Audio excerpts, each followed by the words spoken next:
Hey, it's Gregg Fine. Welcome to this video all about Joe Pass's playing on the classic jazz standard, Autumn Leaves. The version we're looking at here is a solo guitar version from Joe's 1992 album, Unforgettable. I'm going to walk you through the solo, and I'll reveal some really cool concepts and techniques that Joe uses to bring his arrangement to life. So let's get going.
Let's start out by taking a quick look at the chord chart for Autumn Leaves.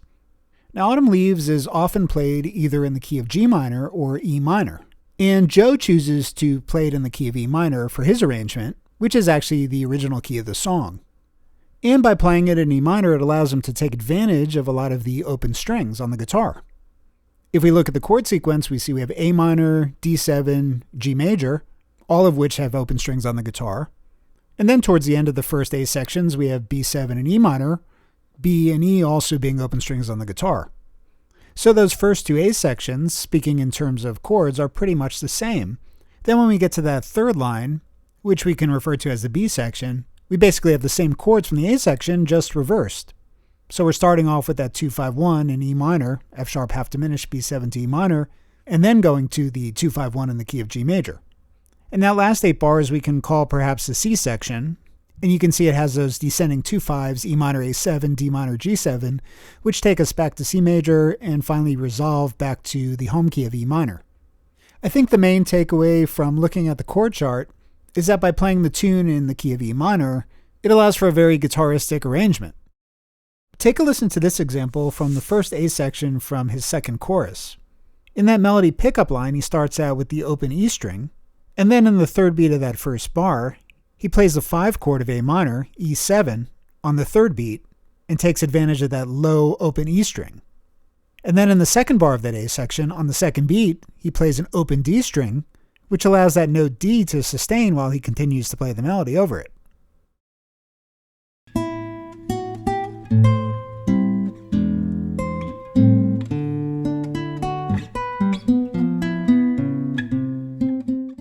Here's another example from the second A section of his first chorus.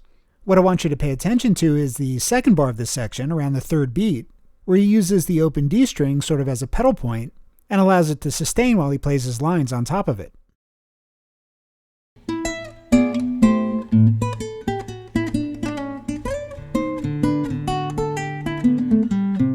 Oh yeah, before I forget, if you'd like to see more videos like this, don't forget to hit that subscribe button and hit the notification bell icon as well so you can be notified when more videos are released.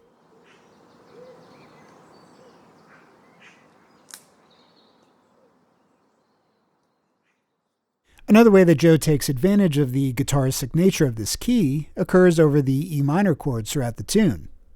And you might have noticed when I played the arrangement that when this E minor chord arrives, there's almost sort of this improvised motivic cadenza-like idea. It's a similar overall concept each time, although since Joe is improvising, it's slightly different each time as well. Over these E minor sections, he's usually doing runs, which most of the time culminate in that low E string on the guitar. Most of his runs over the E minor, by the way, are some kind of combination of the E harmonic minor scale, which includes the note D sharp, and just a simple E minor arpeggio. Check out some of these examples from these E minor spots in the tune.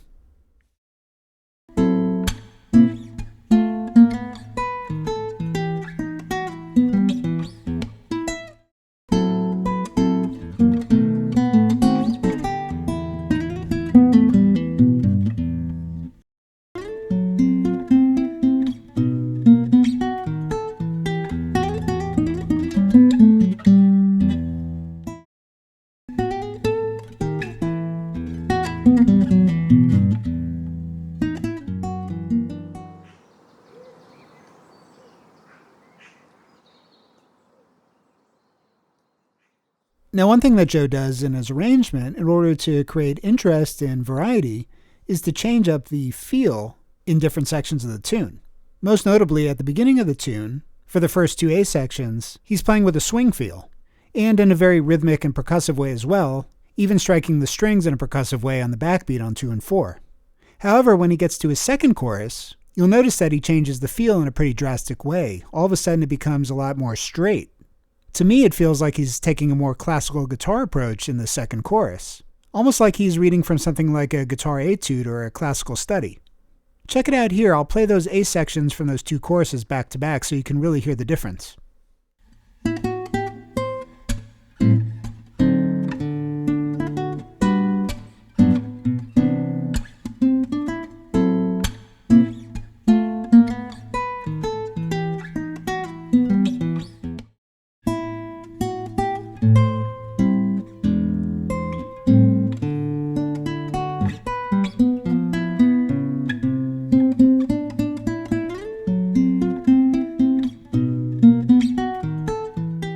In addition to changing the time feel from swing to straight, Joe also plays some of the sections more in time and some of the sections more rubato, or free-flowing in terms of tempo. And by doing so, he's really able to create a lot of drama in his arrangement. It's this simple shift of moving from one section that's in time to another more rubato section that creates something like a musical scene change. I'm going to show you what I'm talking about here, but once again, starting out by playing you the opening A section of the tune, which is in time, more or less, but then moving to the much more free-flowing B section, in which he really plays with the time and stretches things out.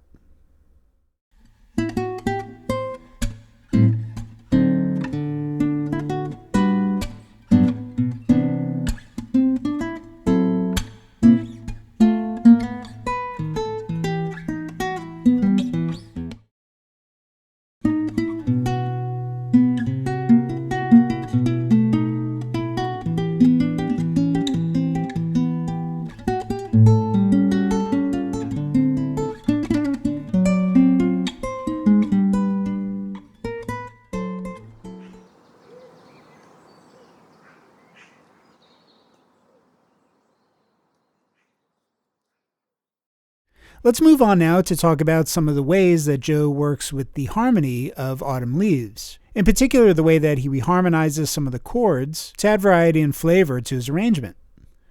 The first concept is substituting dominant seventh chords in place of minor chords or half-diminished chords. This first example is taken from the second half of the bridge section from his first chorus. The basic harmony here is A minor 7th to D7. But as you can see, in place of the A minor, he's substituting an A dominant 7th chord. And in particular, he's adding some nice extensions and alterations with the A13 to the A7 sharp 5 and moving into a D9 kind of flavor. So I'll play you this section now, and notice how this simple substitution of a dominant sound in place of a minor sound sort of perks your ears up and just adds a nice subtle twist to the typical set of chord changes.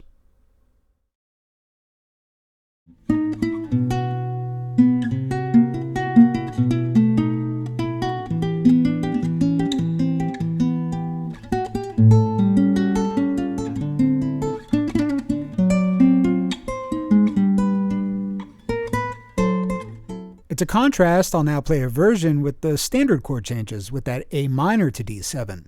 And notice that the A minor works perfectly well, it's just not quite as bright as the A7.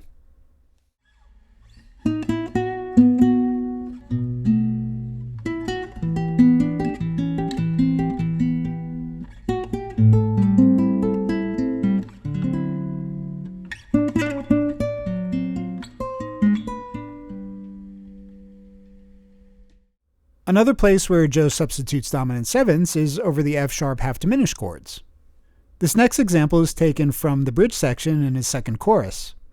And here you can see he substitutes an F sharp dominant 7th, in particular an F sharp dominant 7th with a raised 5th, for the F sharp half diminished. And again, it creates a brighter kind of sound.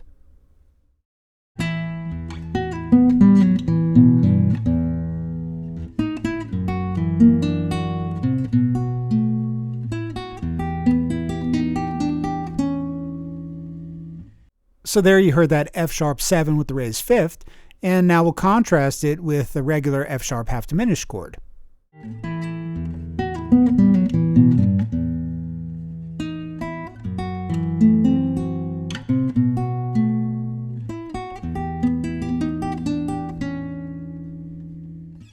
So he uses this dominant 7th kind of substitution often in the arrangement.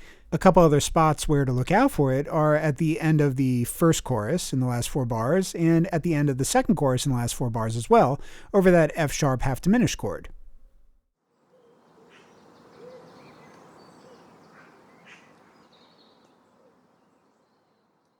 Another classic reharmonization technique that Joe uses often is that of tritone substitution. And we can see a really nice example of this at the end of his first B section. Here over the D7 chord in the second half of this bar leading into the G major chord, he uses the tritone substitution for the D7, which is an A flat 7.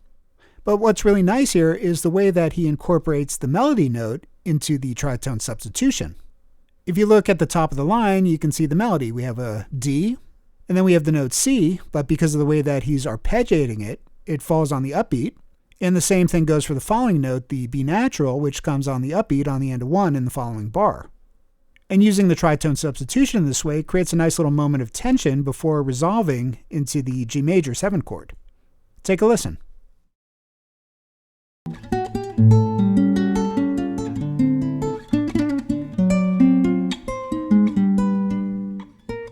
Another spot where Joe uses this tritone substitution is at the end of the second chorus. If you look at that sequence of E minor to A7 to D minor to G7, you'll see that in place of the A7 chord, he's using an E flat 7, in particular with a sharp 9 and a sharp 5. What's nice about this entire sequence, actually, is the way that he keeps repeating that melody B note on top while moving through this chord sequence, each time kind of giving that B natural a different color. So over the first E minor chord, the B natural is the 5th, and then where he's using the tritone substitution by using the E flat 7, the B natural is now becoming the raised 5th of the chord, and then moving to that D minor chord, the B natural becomes the 13th. So this chord sequence kind of gives a nice coloration to the melody note. Let's take a listen.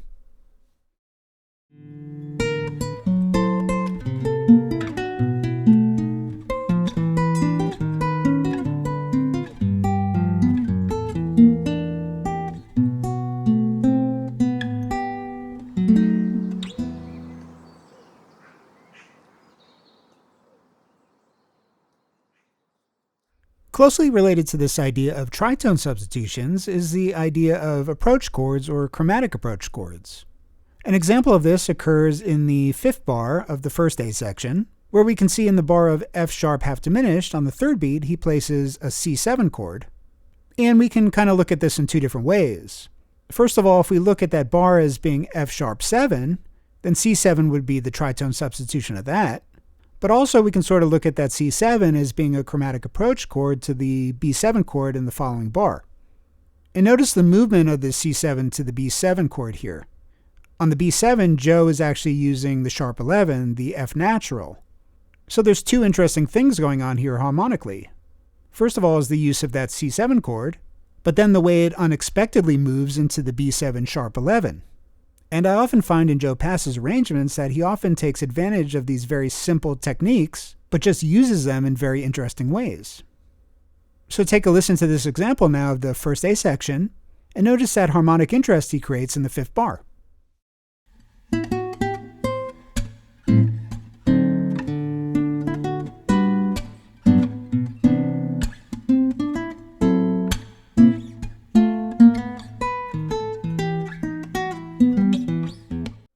Another spot where Joe uses this kind of approach chord is in the bridge section of the first chorus. Now the basic chord progression here is an F sharp half diminished to a B7. However, Joe jumps directly to the 5-7 chord, the B7, at the start of the bridge, and on the 3rd beat goes to a C7 sharp 11, before resolving back down to a B7 in the 2nd bar. And by inserting the C7 on the 3rd beat, it creates more interest and movement in what might otherwise be sort of a boring bar of just B7. Now here we might also call this harmonic sideslipping, where he's simply going up a semitone from the preceding B7 and then finally back down into it in the next bar. Let's take a listen now to an example, and you can see what this sideslipping kind of movement does for the arrangement.